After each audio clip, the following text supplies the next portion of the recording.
हूँ, कृपाण, कटार और भाला में भी मैं हूँ, श्वेत भी हूँ और शुद्ध भी हूँ, विरुद्ध हो मेरे तो युद्ध भी मैं हूँ, इतिहास में बहा खून और आंसू भी मैं हूँ, और अब जो कहकर मिलेगा वो सुकून भी मैं हूँ कि इस धरती का मैं केंद्र बिंदु हूँ। प्रणाम, मैं हिंदू हूँ। प्रणाम, मैं हिंदू हूँ। चिता की अग्नि गंगा का पानी, चिता की अग्नि गंगा का पानी, सप्त ऋषियों का ब्रह्म ज्ञानी भी मैं हूँ, और सियावर राम का हनुमान भी मैं हूँ। भोला हूँ, सरल हूँ, भोला हूँ, सरल हूँ, तुम्हारा मित्र भी मैं हूँ। भोला हूँ, सरल हूँ, तुम्हारा मित्र भी मैं हूँ, घोल भी लूं तुमको और घुल भी जाऊं तुम में, कुछ ऐसा चरित्र भी मैं हूँ कि इस धरती का मैं केंद्र बिंदु हूँ। प्रणाम, मैं हिंदू हूँ।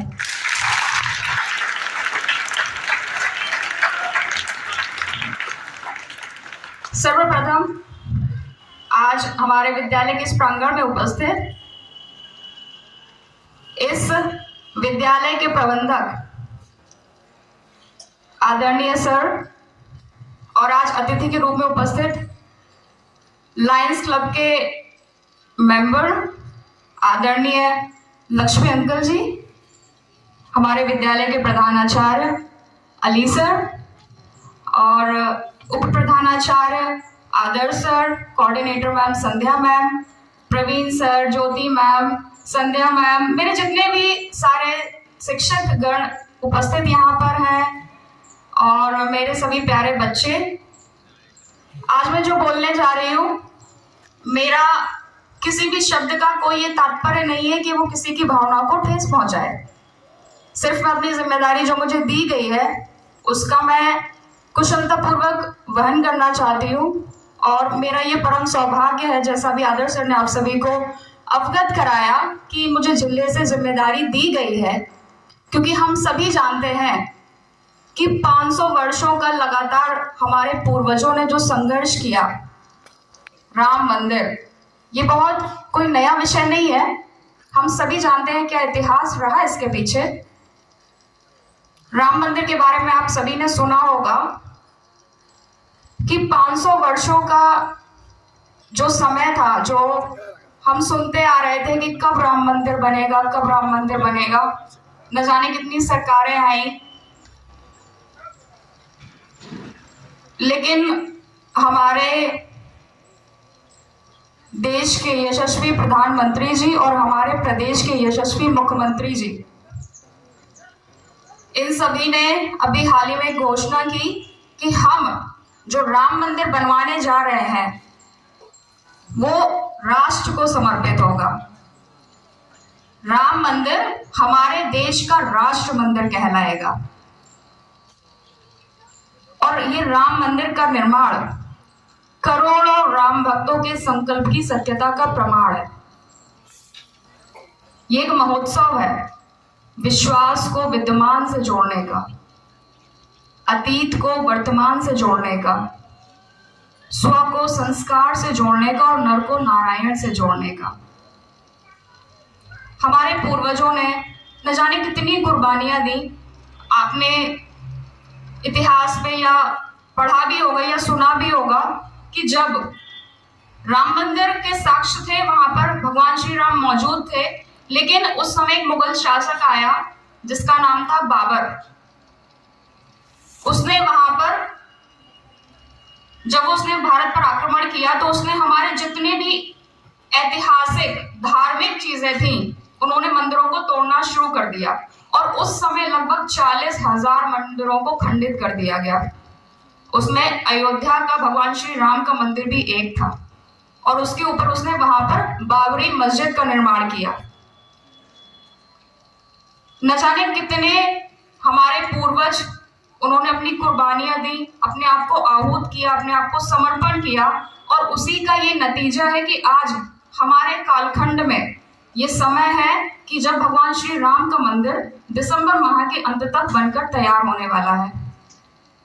और मुझे गर्व होता है ये बताते हुए, ये सबको अवगत कराते हुए कि एक ऐसा राष्ट्र मंदिर कहलाने वाला है जो समाज के किसी भी जाति, धर्म या वर्ग के साथ कोई भी दुर्व्यवहार नहीं करेगा और इसमें सबको, समाज के प्रत्येक वर्ग को भरपूर सम्मान दिया जाएगा।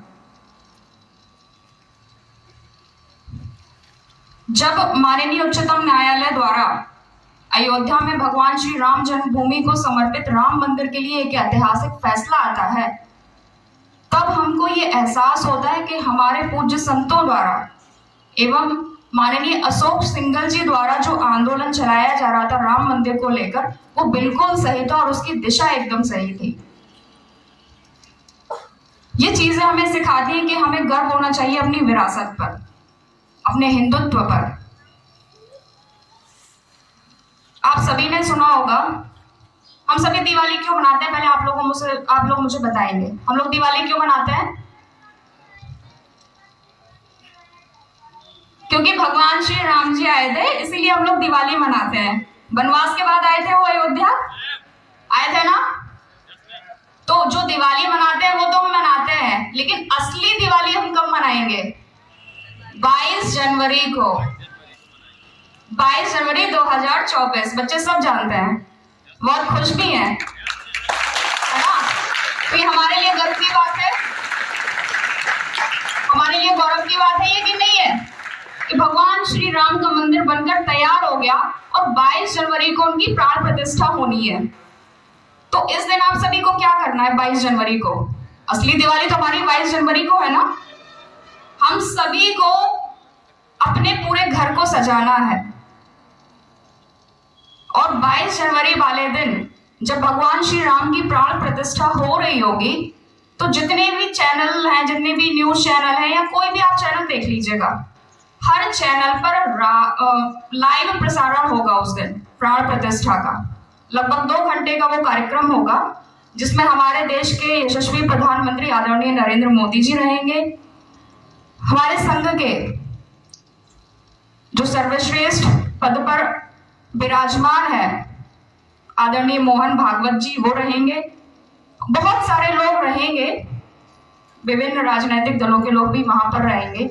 लेकिन उस दिन सबको लगता है कि हम इतना बड़ा त्योहार का मौका है, इतना बड़ा दिन है हमारे लिए, तो सब उस दिन क्या होगा कि सब अयोध्या पहुंचने की कोशिश भी करेंगे। जैसे मथुरा वृंदावन में जाते हैं और भी जगह जाते हैं, धार्मिक स्थलों पर जाते हैं, तो ज्यादा से ज्यादा लोग वहां पर पहुंचने की कोशिश करेंगे। तो उस केस में क्या हो सकता है, कई बार दंगे वगैरह भी हो जाते हैं, लड़ाइयां हो जाती हैं। तो हमारी सरकार ने एक योजना बनाई है कि सारे लोग उस दिन अयोध्या नहीं जा सकते।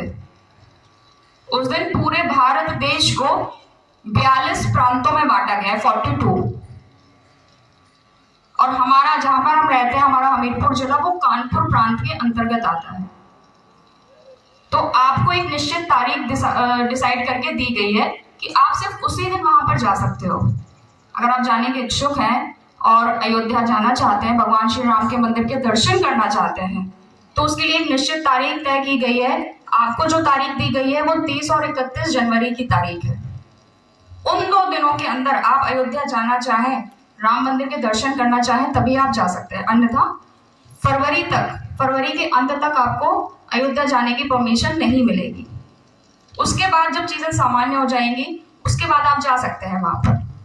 तो कुछ जिम्मेदारी है जो हमारे बच्चों को करनी है, हमारे टीचर्स को भी करनी है।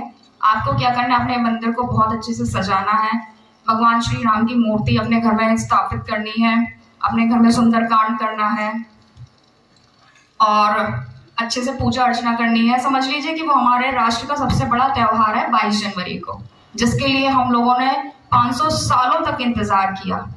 आपको मानना चाहिए कि आदरणीय रामेत सर खड़े हैं यहाँ पर, उन्होंने भी मुझे बताया कि वो कितना उन लोगों ने प्रयास किया, कितना उन लोगों ने काम किया इस मिशन को लेकर।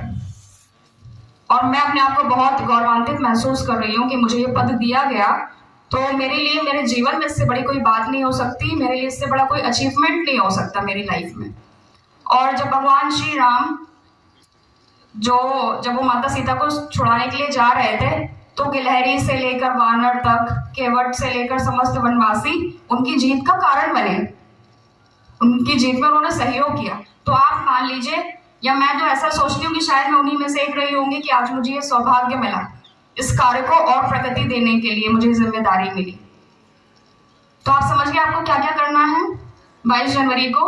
और हम अपने विद्यालय में भी कुछ अच्छा करेंगे इस दिन, कि ज़्यादा से ज़्यादा भगवान श्री राम, संध्या मैम आपको करना है कि हम बच्चों को राम बनाएं, सीता बनाएं। हमारा कार्यक्रम हम सफल करेंगे इस चीज़ को लेके।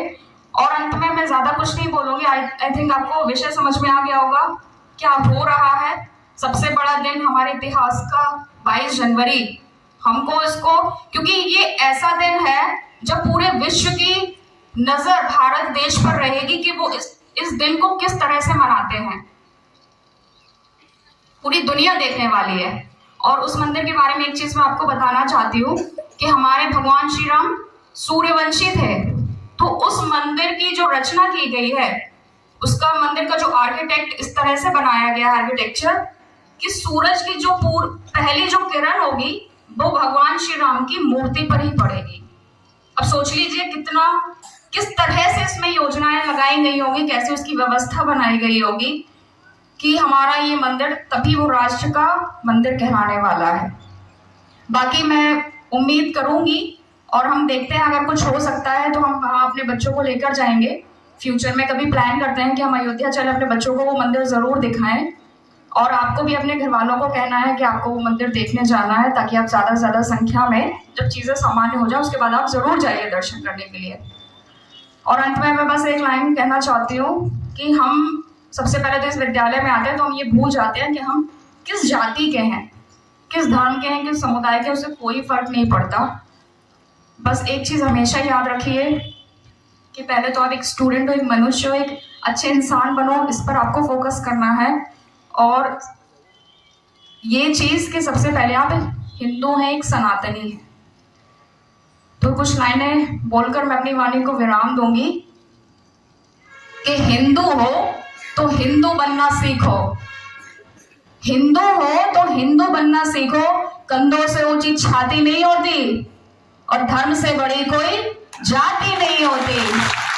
अरे दीपक ही चला गया तो जाति का, दीपक ही चला गया तो बाती का क्या करोगे, अगर हिंदू धर्म ही चला गया तो जाति का क्या करोगे। इन्हीं शब्दों के साथ मैं अपनी वाणी को विराम देना चाहती हूँ और अपने सारे बच्चों को आगे आने वाले समय के लिए उज्जवल भविष्य की कामना करते हुए अपनी वाणी को विराम देती